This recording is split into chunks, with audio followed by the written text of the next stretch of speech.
అన్నా చెల్లెళ్ళ అనుబంధం, రక్త సంబంధం అంటూ మనకి అనేక కథలు కనిపిస్తూ ఉంటాయి.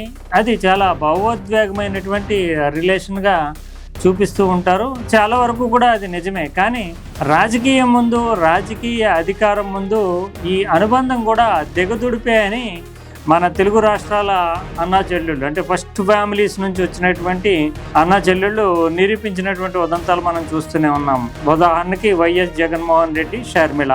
ఒకనొకప్పుడు వీళ్ళిద్దరూ ఎంత అనుబంధం, అన్యోన్యత చాటేవారంటే జగన్మోహన్ రెడ్డి వదిలినటువంటి బాణాన్ని అంటూ ఆ పార్టీ వైఎస్ఆర్ కాంగ్రెస్ పార్టీ బలపడడానికి, అసలు జగన్మోహన్ రెడ్డి జైల్లో ఉన్నప్పుడు సింపతి వేవ్ క్రియేట్ చేయడానికి కారణమైనటువంటి షర్మిల ఆ తర్వాత కాలంలో అధికారంలోకి వచ్చిన తర్వాత తన వాటా ఏంటి అనేటటువంటి కోణంలో అన్ననే ప్రశ్నిస్తూ ఆస్తి గురించి కావచ్చు, లేదంటే ఎంపీగా ఏదో స్థానం గురించి కావచ్చు, ఆమె విడిపోవడము, బద్ధ శత్రువులుగా మారిపోవడం అనేటటువంటిది మనం చూసాం.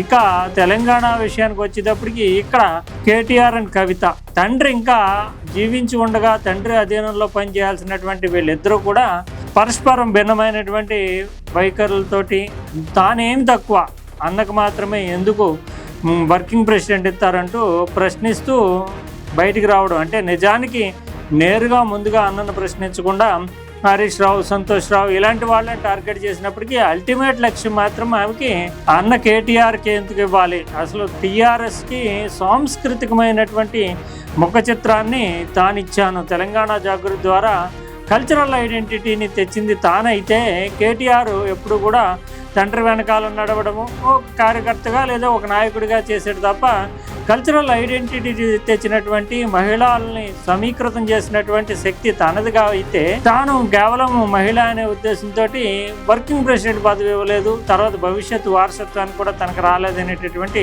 ఒక దుగ్ధాందమో అసూయందమో ఏదేమైనప్పటికీ తండ్రి తనను పట్టించుకోవట్లేదంటూ ఈ తిరుగుబాటు జెండా ఎగరేయడము, అయితే డైరెక్ట్గా నేరుగా తిరుగుబాటు జెండా ఎగరేయడానికి ముందుగా ఒక ప్రాతిపదికను సిద్ధం చేసుకునే క్రమంలో భాగంగా తన తండ్రి చుట్టూ దెయ్యాలు ఉన్నాయి, కోటరీ ఉంది, వాళ్ళు తండ్రిని తప్పుదారి పట్టిస్తున్నారు, ఇలా రకరకాల ఊహాగానాలతోటి తండ్రినే బేస్ చేస్తూ తన పార్టీ పెట్టుకోవడానికి, తన వాదనకి బలం పెంచుకోవడానికి కవిత ప్రయత్నం చేయడం, చివరికి ఆఖరికి వచ్చేటప్పటికి అసలు టార్గెట్ అనేటటువంటిది కేటీఆర్ఏ. ఆమెకి కేటీఆర్ని ఉద్దేశిస్తూనే ఆమె వారసత్వం లేకుండా చేశాడు. తనకి తండ్రితోటి సమానంగా, అంటే తన అన్నతోటి సమానంగా తండ్రి వారసత్వం తనకు కూడా రావాలి, కానీ తనకి ఆ వారసత్వం రాకుండా దూరం పెడుతున్నారు అనేటటువంటి అసూయతోటే ఆమె పార్టీ పెట్టుకున్నట్లుగా బీఆర్ఎస్ వర్గాలు చెప్తున్నాయి.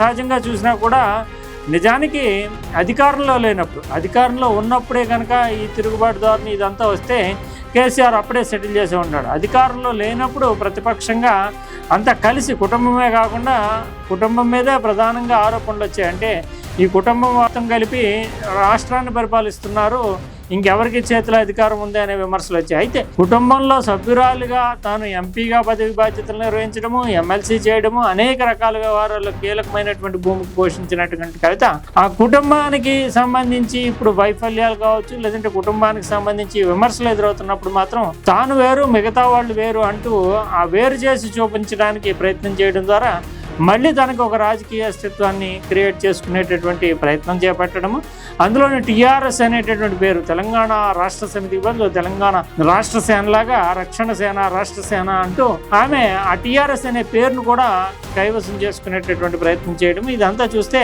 కేటీఆర్ ఎందుకు, తానెందుకు కాదు అనేటటువంటి ఆ పోరాటమే దీనికి ఈ రాజకీయ దానికి పునాదిగా మనం చెప్పాల్సి ఉంటుంది. ఇక నేను చూస్తే కనుక జాతీయ స్థాయిలో మాత్రం అన్నా చెల్లెళ్ళ అనుబంధానికి ఆదర్శంగా రాహుల్ గాంధీ, ప్రియాంక నిలుస్తూ ఉన్నారు.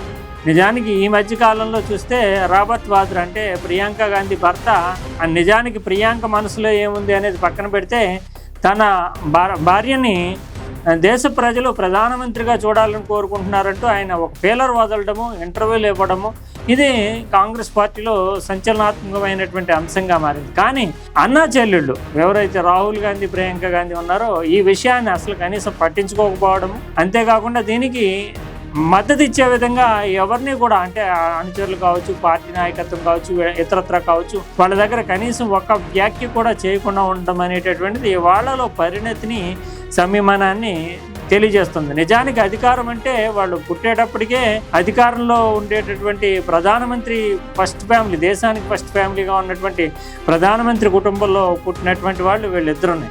అటువంటి ఇందిరాగాంధీ మనవలుగా ఉన్నటువంటి వీళ్ళు చిన్నప్పటి నుంచి అధికారాన్ని చూశారు. కానీ అధికారం కోసం పోరాటం మాత్రం చేసుకోకుండా పరస్పరం సహకరించుకోవడం, ప్రతిపక్షంలో ఉన్నటువంటి ఈ 12 ఏళ్లలో వాళ్ళ యొక్క పోకళ్ళు చూస్తే కనుక అన్నకి చెల్లి, చెల్లికి అన్న అండగా ఉండడం అనేటటువంటిది ఒక గొప్ప విషయంగా చెప్పాల్సి ఉంటుంది. నిజానికి రాహుల్ గాంధీ పోటీ చేసేటటువంటి రాయ్బరేలీలో గట ప్రధాన ఎన్నికల వ్యవహారాలన్నింటినీ కూడా పర్యవేక్షించడం అనేది ప్రియాంక గాంధీ చేస్తారంటే రాహుల్ గాంధీ తరఫున అన్ని వ్యవహారాలను కూడా రాజకీయ క్షేత్రంలో నిర్వహించేటటువంటి బాధ్యతని సొంత చెల్లిగా ఆమె తీసుకుంటూ ముందుకు వెళ్ళడము. నిజానికి రాహుల్ గాంధీ రాయ్బరేలీకి కేటాయించే సమయం కంటే ప్రియాంక గాంధీ ఎక్కువ సమయం కేటాయిస్తారు, కార్యకర్తలతో అన్యోన్యంగా ఉంటారు అనేటటువంటి సమాచారం ఉంది. ఈ పరిస్థితుల్లో అలా జరగడమే కాకుండా వాయనాడ్ నుంచి రాయ్బరేలీ నుంచి 2 చోట్ల నుంచి రాహుల్ గాంధీ గెలిచిన సందర్భంలో వాయనాడ్ని ఖాళీ చేసి దక్షిణ భారతదేశం నుంచి తన చెల్లి ఉండాలని అక్కడ ఎంపీగా ప్రతిష్ఠించడం, అంటే ఎంపీగా పోటీ చేసే అవకాశం కల్పించడం, నెగ్గించడం, ఇవన్నీ చూస్తే కనుక దక్షిణ భారతదేశం చాలా ఇంపార్టెంట్. ప్రతిపక్షంలో ఉన్నటువంటి పార్టీ ఏదైనా కాంగ్రెస్ పార్టీ కూడా తీవ్రంగా దెబ్బతిన్నటువంటి పరిస్థితుల్లో ఇందిరాగాంధీ టైంలోనే ఇందిరాగాంధీ దక్షిణ భారతదేశం నుంచి గెలిచి మళ్ళీ హవాని సాధించడం అనేటటువంటి జరిగింది. ఆ రకంగా కాంగ్రెస్ కష్టకాలంలో ఉన్నప్పుడు ఒక కీలకమైనటువంటి సెంటిమెంట్గా ఉన్నటువంటి దక్షిణ భారతదేశం నుంచి తన చెల్లి ప్రియాంక గాంధీని నిల్చోబెట్టడం అనేది రాహుల్ గాంధీ అంటే ఎంత నిజానికి అక్కడ లోకల్గా ఎవరొకరికి ఇవ్వచ్చు టికెట్, కానీ తాను ప్రాతినిధ్యం వహించిన స్థానం నుంచి మళ్ళీ చెల్లి ఉండాలి అనేటటువంటి ఒక ఆలోచన ఏదైతే ఉందో అది ఒక ఆదర్శప్రాయమైనటువంటి ఆలోచన కుటుంబ సంబంధాలకు సంబంధించి. అంటే పార్లమెంట్లో ప్రవేశించి ప్రియాంక గాంధీ తన సత్తాను చాటుకునేందుకు మార్గం సుగమం చేసినటువంటి వ్యక్తిగా కూడా మనం రాహుల్ గాంధీని చెప్పుకోవాలి. ఈ మధ్యకాలంలోనే చూస్తే కనుక డీలిమిటేషన్ బిల్లుకి సంబంధించి మహిళా రిజర్వేషన్కి సంబంధించినటువంటి లింక్ని గురించి మాట్లాడినప్పుడు ప్రియాంక గాంధీ తాను 20 ఏళ్లుగా లోక్సభకి ప్రాతినిధ్యం వహిస్తున్నప్పటికీ ప్రియాంక 5 నిమిషాల్లో అంతటి క్రెడిట్ని సంపాదించిందంటూ చెల్లికి సాక్షాత్తు పార్లమెంటు వేదికగానే కితాబుని ఇవ్వడం అనేటటువంటిది. అంటే నిజానికి వీళ్ళిద్దరూ ఇంతగా పరస్పరం సహకరించుకోవడం అనేది ఒక ప్రతిపక్షంగా ఒక కుటుంబంలోనే విభేదాలు ఉంటే కనుక అవి పార్టీని సంఘటితంగా చూపించడానికి కానీ ఇతరత్ర ఇబ్బందులు ఉంటాయి. ఎందుకంటే ఇప్పటికే కాంగ్రెస్ పార్టీలో అనేక వర్గాలు ప్రియాంక గాంధీని ఎక్స్పోజ్ చేసి ఆమె ఇందిరాగాంధీకి ప్రతిబింబంగా ఉంటారు అంటూ ఆమె వెనకాల చేరడం ద్వారా ఒక గ్రూపు కోటరీ కట్టాలనే ప్రయత్నాలు చాలామంది చేశారు. కానీ రాహుల్ గాంధీ వాటిని ఏమీ పట్టించుకోలేదు, ప్రియాంక కూడా పట్టించుకోలేదు. అంటే చెల్లెళ్ళ అనుబంధం అనే దానికి వాళ్ళిద్దరూ ఆదర్శంగా ఉండడం, అందులో పుట్టినప్పటి నుంచి అధికారాన్ని చూసినటువంటి ఆ ఫ్యామిలీ ఏమో ఫస్ట్ ఫ్యామిలీ ఏమో కొంచెం సంయమనం పాటిస్తూ ఎవరికి ఏ అవకాశం వచ్చినా ప్రతిపక్షంగా తమ పోరాటం చేయాలి బీజేపీ మీద అంటూ ఇద్దరు పరస్పరం సహకరించుకుంటూ ముందుకెళ్తుంటే ఇక్కడ మాత్రం తెలుగు రాష్ట్రాల్లో మాత్రం భిన్నమైనటువంటి వాతావరణం కనిపిస్తుంది. ప్రత్యేకించి ఆంధ్రప్రదేశ్లో కాంగ్రెస్ పార్టీ, వైఎస్ఆర్ కాంగ్రెస్ పార్టీలకు ఇద్దరు ప్రాతినిధ్యం వహిస్తున్నప్పటికీ అక్కడ ఉండేటటువంటి పోటీ వేరు, ఇక్కడ మాత్రం కుటుంబంలోనే పెద్ద చిచ్చుగా, దాంతోపాటు తెలంగాణ అస్తిత్వానికే ఒక సింబాలిక్గా ఉండేటటువంటి అంటే తెలంగాణ వాదంతో పార్టీ ఎదిగింది. ఆ తెలంగాణ వాదానికి తెలంగాణ అస్తిత్వానికి గండి కొట్టే విధంగా వీళ్ళిద్దరూ చీలిపోవడము, వాళ్ళిద్దరు యొక్క రాజకీయ పోరాటము, అధికార పంపకము, ఇతరత్ర అనేక కారణాల వల్ల తెలంగాణ సమాజాన్ని, తెలంగాణలో ఉండేటటువంటి ఉద్యమ నేపథ్యం ఉండేటటువంటి శక్తుల్ని విడదీసేటటువంటి క్రమంలో అన్నా చెల్లెళ్ళ విభేదాలు ఆ రకంగా తయారవడం అనేటటువంటిది ఒక విచారకరమైనటువంటి పరిణామంగా కనిపిస్తోంది.